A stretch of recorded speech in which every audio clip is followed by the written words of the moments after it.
What's up, YouTube? Today we're going to be looking at a team that I used to hit the highest ELO of the season for me, and it's very similar to a team I just showcased on this channel, and it's Dewgong, Shadow Annihilate, and Shadow Marowak. Now the team I just showcased was with Ninetales, but that team is triple weak to Talonflame, and Talonflame does show up quite a bit, so I'm not taking that calculated risk anymore. We have Dewgong on the lead instead, which does a lot of the same things that Ninetales would do. It's just better, to be completely honest. It's got the bulk, which is nice. It's not a triple shadow team, so you're not shielding everything. But yeah, without further ado, let's just hop right into some battles. Of course, Dewgong, it does have two legacy moves, and in the first match, we pick up a bit of an interesting lead in Trevenant. My opponent safe switches into a Shadow Drapion, and this is exactly where we want to see it. We can come in with our Marowak, and what I'm doing here is I'm throwing two Mud Slaps and a Bone Club, because that means if my opponent wants to grab a shield from me, they have to shield that. My opponent is unwilling to try and grab that shield. That still means I can get to a Rock Slide against the Trevenant, and the tricky thing here is they do have super effective Seed Bombs for my Dewgong. However, I do have both my shields in play, and I would be willing to commit probably both shields in this matchup. But my opponent actually ends up safe switching into what I thought was going to be a Toxapex, but was a Quillfish instead. And this matchup is going to be pretty tricky, especially if the Trevenant can get more energy. So what I'm going to do is I'm going to farm up, and I'm actually going to end up throwing on CMP, which is a mistake. I just completely lost track of their energy. It's only 4 Poison Stings to an Aqua Tail, very similar to the Drapion. And I am able to grab the final shield from my opponent, and now they've overfarmed by 1, played to a CMB tie, and they will pick up the knockout here with the Aqua Tail. However, what I can do here is I can get to the Drill Run after only 2 more Ice Shards. This will be able to pick up the knockout without taking any more damage, which means I should be able to live a Seed Bomb here. And Seed Bomb, while it is super effective, it's not a great move. It's stab on the Trevenant, and Trevenant has a decent attack stat, but what they don't have is a really good defense like Dewgong does, or a really great HP, and so Icy Wind picks up the knockout on the Trevenant, and we are able to take that win. Dewgong finds another good lead in another grass type with Shadow Cacturne, but Shadow Cacturne is pretty similar in the fact that it has super effective charge moves for the Dewgong. My opponent once again safe switches into a Shadow Drapion, and this one lands the Aqua Tail, and this time I decide to overfarm, and because this means I can come out loaded with energy and I can threaten this Cacturne. Cacturne is likely to shield anything, so I'm going to try and grab 2 shields here. I'm first baiting with a Bone Club because I think I can get to a Rock Slide if I grab the shield from my opponent, but my opponent actually lets that go, which is a nice play, and now I'm just going to go for another Bone Club because I do have back-to-back moves and I'm able to grab a shield anyways. I then pivot into my Dewgong, which might seem like a bit of an interesting play, but they're so slow to the charge move that I'm able to get the full farm down, and now I'm loaded with an Icy Wind to debuff whatever's in the back. My opponent clearly didn't want to show me that Pokemon, and they just resigned the match. Great lead again in the next match, Dewgong finding all of its targets, and they safe switch into a Wiggly. I don't have a great response here, but because they're always 1 turn behind because of the switch, I can actually chip with an Icy Wind and throw on good timing. This means I can then come in with my Marowak, and yes, Icy Wind is super effective on my Marowak, but it's non-stab, and I've debuffed their attack, which means I can get a full farm down, come out absolutely loaded with energy, throw the Bone Club onto the Marowak on the lead, and this will do some okay chip. Here comes 1, here comes a second Bone Club, and even though my attack is debuffed, 2 Bone Clubs actually put them in the yellow, and you see me not tapping there and letting them farm me down, and that's because they got 1 turn Brigand, and I felt bad about that, so I just let them farm me down. But in comes the Dewgong, and they have a Bastiodon in the back, and yeah, unfortunately for my opponent, that's just a hard counter game, and we are able to take that win. A lot of really good matchups, and I spoke too soon. Okay, negative lead in the next match, Dewgong into Malamar. What we have to do is stay in this matchup because obviously our Annihilate doesn't want to see this Pokemon either. Psywaves are super effective. So what I'm going to do is I'm going to stay in this matchup, I'm going to call the bait, and then I'm instantly going to go for the Icy Wind.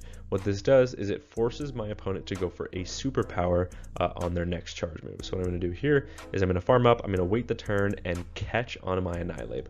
Hopefully my opponent full set the superpower, and they did. So we actually catch a double resisted charge move. We get the full counter farm down, and my opponent has had enough of that game, so they just resign the match. Tricky lead in the next match, Dugong into Morpeko, safe switch into my Annihilate, and my opponent stays in to chip with a Psychic Fangs, but I am totally okay with that because 4 counters have put Morpeko into the yellow health already. And they actually do have a pretty good answer for Annihilate in Azumarill, so kind of an odd play to stay in and chip. I think they'd be better off just coming in with the Azumarill, although I think Azumarill does lose the 2 shields. They are, however, able to get a full farm down. But we have baited out the Azu, and our Marowak doesn't want to see the Azu either. So what we can do is just come in with our Dugong. We can soak up all of this energy. Play Rough will do some meaningful damage, but it looks like it's going to take 3 to KO. So what I'm going to do here is I'm going to go for the Drill Run on the CMP tie with the next Play Rough. I know Drill Run is not enough to KO from this range, but if they want to stay in this matchup, they're going to have to just go for resisted bubbles. In comes the Morpeko. This is only enough for another Psychic Fangs, so I will just let this go. And they'll probably just come back in with the Azumarill because my defense is lowered. But let's see what my opponent wants to do. No, they're going to come in with a Ninetales as well, hitting for super effective damage with that fast move.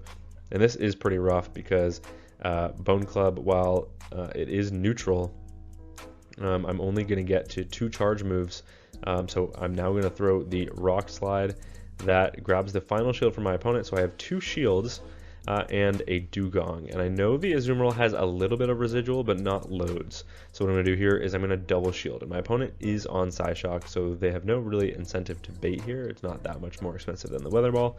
So now what I'm just going to do is watch for the catch. I do not see my opponent go for it. So I throw 2 Ice Shards, wait the turn, go for the Drill Run, pick up the knockout on the Ninetales, and now that should allow me to outpace the Azu, get to a Drill Run here against the Azumarill, and from this range, does Drill Run pick up the knockout? It does, and just like that, we're able to take a win off of a really tough lead. So that's 2 tough leads back to back, able to pick up wins, and that was actually a 5-0. I believe that was only 4 matchups, so I don't know if or maybe that was 5, I don't know, I'm losing my mind. Another Morpeko on the lead in this match, but the opponent actually safe switches into a Talonflame.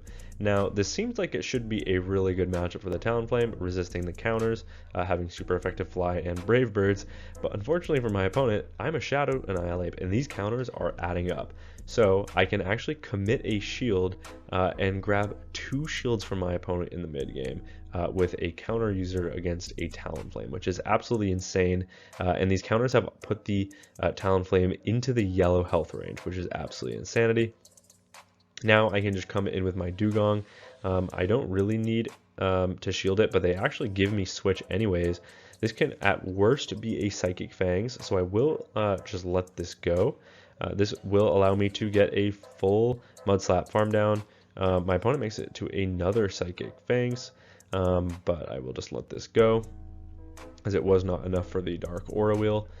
Is my opponent going to come back in with a Talonflame? They are, and they actually go for a fast move instead of grabbing that last shield for me, which is okay.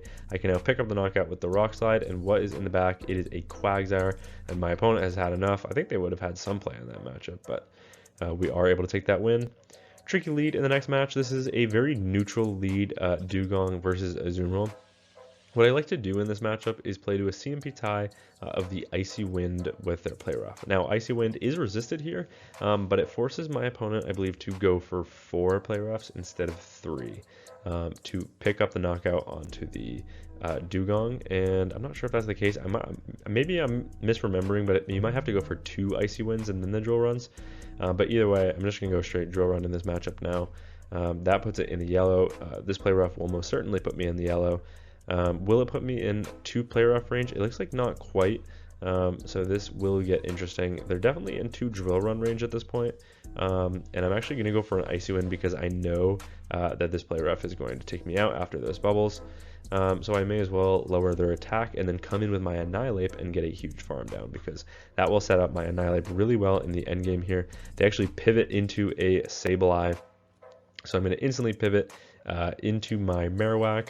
I know I can live 1 charge move here. Foul Play is only neutral damage from the Shadow Sableye. and I'm forced to throw one in the move if I want to throw in good timing, because my opponent otherwise would make another move.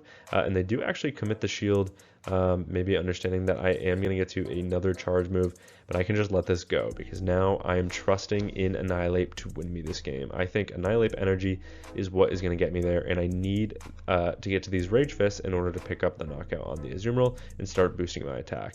My opponent sends back in the Azumarill, and I'm going to go for an undercharge here. I know they're completely dry on energy, and if I undercharge, I can get the full farm down, and it's a Morpeko in the back, and look at that. That is 5 boosted counters, taking the Morpeko to 1 HP. They do bait with the Psychic Fangs, which is fine. It's not really a bait. It would have either move would have KO'd, but now I can just get the full counter farm down of the Azumarill, and just like that, Annihilate is able to sweep that game, and we can take that win. Decent lead in the next match. It's pretty neutral because they do make it to the Frenzy Plant before we make it to the Icy Wind, but I'm going to do what I always do on Dugong, and I'm going to call it bait because no one full sends here. But my opponent actually full sends the Frenzy. I rarely see that, especially at this ELO. They almost always bait Dugongs, but because of that, they also let it go. So I'm going to come in with my Annihilate. I'm going to snipe with the counters. My opponent is still able to make it to an Aerial Ace, but that's okay. That does some decent chip, and now in comes a Typhlosion. So I am able to grab a shield from the Typhlosion and get it into the red on counters alone. They do have enough for a Blast Burn here, so I will have to respect it when I come in with my Marowak. And my opponent does wait the turn to make sure they're not throwing it onto a Dugong at 1 HP. There's the Blast Burn. We get the full Bone Club farm down. Now what is in the back? It is a Drapion in the back, and my opponent just shows me what they have, and then they instantly resign the match. So we are able to take that win. Neutral lead in the next match, but in favor of the Dugong. We can get to an Icy Wind here, and it does do some decent chip, and my opponent doesn't throw before I get there, which is nice, because this means that their first charge attack will be debuffed.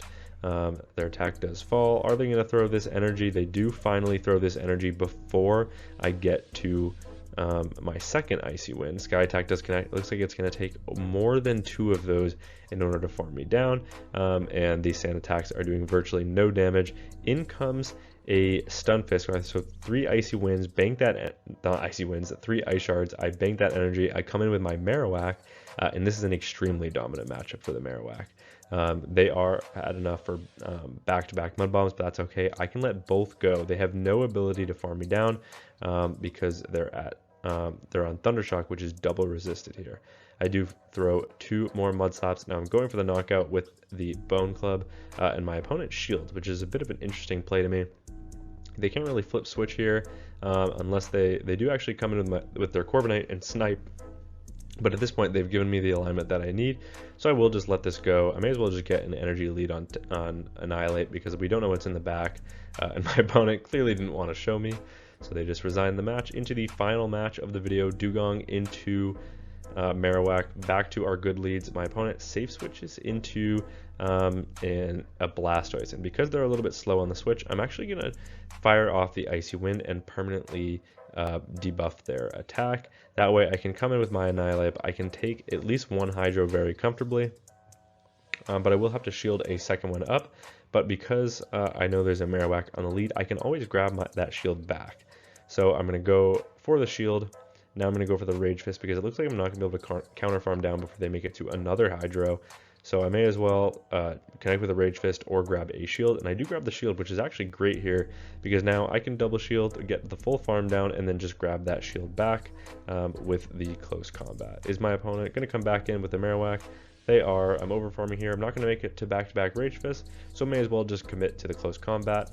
Close combat from this range grabs a shield, and my opponent does have super effective Rock Slide here, so what I'm going to do is I'm going to throw 1 Ice Shard, catch the Rock Slide onto my Marowak where it is resisted, and now my opponent has just decided to resign the match.